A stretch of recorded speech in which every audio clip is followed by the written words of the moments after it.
में सूर्य चंद्रमसा विभव पुनरुद्धता घनता जानता संगमे में।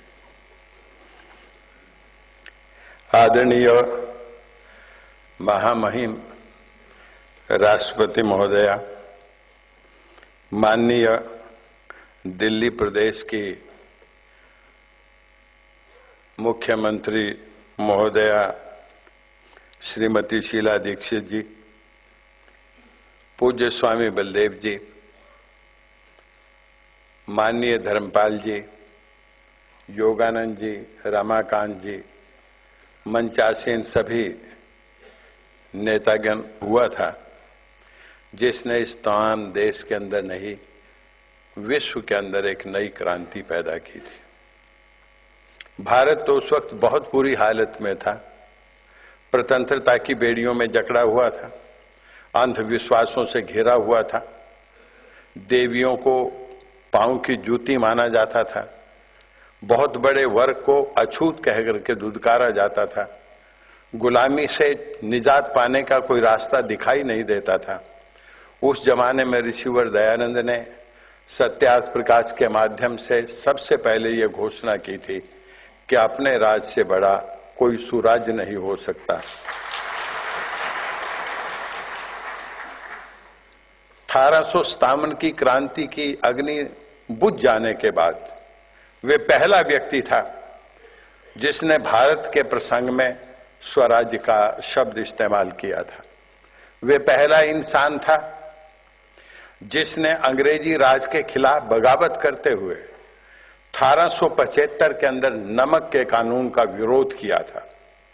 कल्पना कीजिए इस बात की कि इस राष्ट्र के पिता महात्मा गांधी जिस बात को 55 साल बाद 1930 में जो नारा दे पाए, महात्मा गांधी के उस नारे से 55 साल पहले ऋषि दयानंद ने 1875 में लिखित रूप में यह बात कही थी कि वो गरीब आदमी जो लकड़ी छीलता है, जो लकड़ी इकट्ठी करता है, जो मजदूरी करता है, सड़क पे पत्थर तोड़ता है, उसके पास खाने के लिए अगर नमक के ऊपर भी कर लगेगा तो इससे बुरी कोई बात नहीं। हिम्मत की जरूरत थी उस वक्त इस बात को कहने का, और ये काम ऋषि दयानंद ने किया था। तमाम हिंदुस्तान के इतिहास में वो एक अनोखा इंसान है जिसने अंग्रेजी राज में 1875 की बात फिर कहना चाहता हूं, उन्होंने स्टैंप ड्यूटी का विरोध करके कहा था कि न्याय महंगा हो जाएगा, गरीब के हाथ से निकल जाएगा।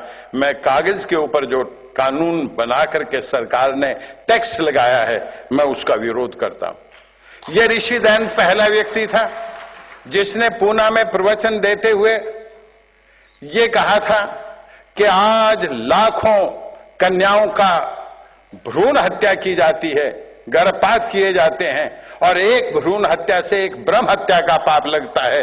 हिंदुस्तान के लोगों को झंझोड़ते हुए कहा था, बताओ मुझे तुम्हारी गर्दन के ऊपर कितनी ब्रह्म हत्याओं का पाप है।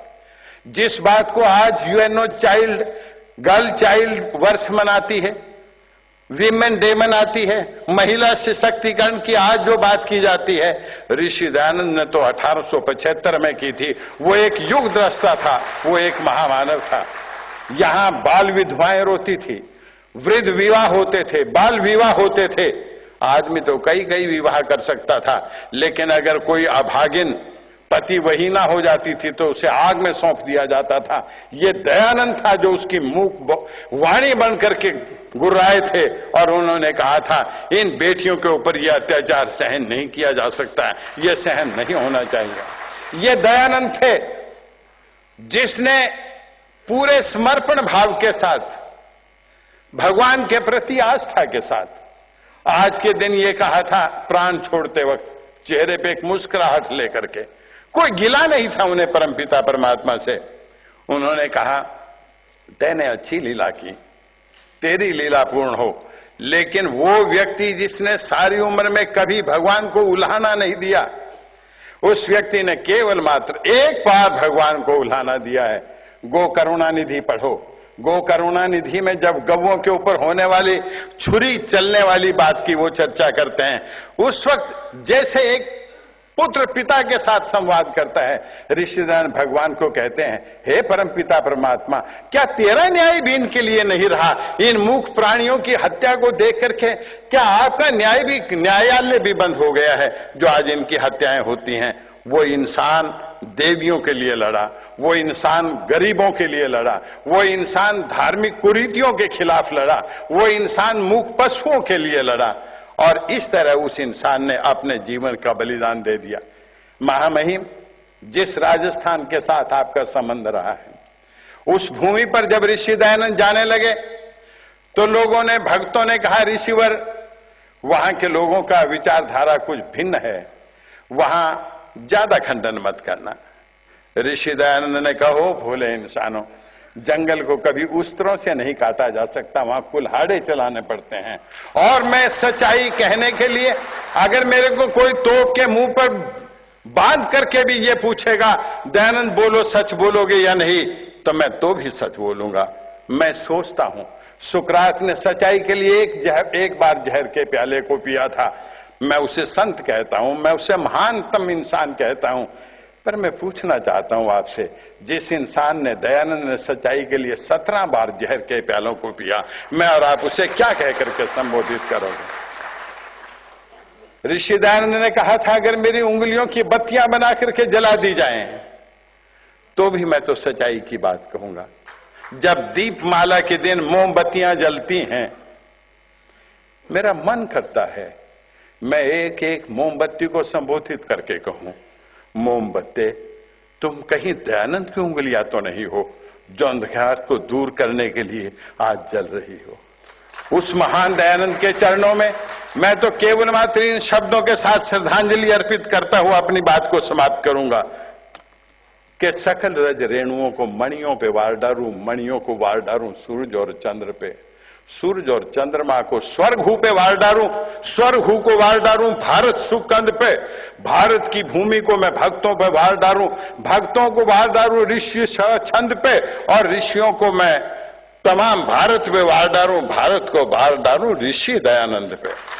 आज आर्यो, मेरा और आपका एक कर्तव्य बनता है, मैं और आप आज एक प्रतिज्ञा लें कि जो काम ऋषि दयानंद ने शुरू किया था, हमें उससे पूरा करने के लिए अपने जीवन का बलिदान देंगे, अपना एक एक क्षण उस काम के लिए लगाएंगे। जिंदगी का बड़े से बड़ा प्रलोभन आए, तराजू के एक पलड़े में आर्य समाज हो और तराजू के दूसरे पलड़े के अंदर दुनिया के धन दौलत पद गरिमामयी पोजीशंस हो, तो मेरा और आपका निर्णय आर्य समाज के लिए होना चाहिए, पदों के लिए नहीं होना चाहिए, धन दौलत के नहीं होना चाहिए। और अगर हम इस तरह काम करके चलेंगे, दिन आएगा जब सारा संसार अपने हाथ में, एक में ओम की पताका लेगा, दूसरे के अंदर वेद के ग्रंथ को लेगा, और मेरे और आपके साथ स्वर में स्वर मिला के कहेगा, जो बोले सो अभय वैदिक धर्म।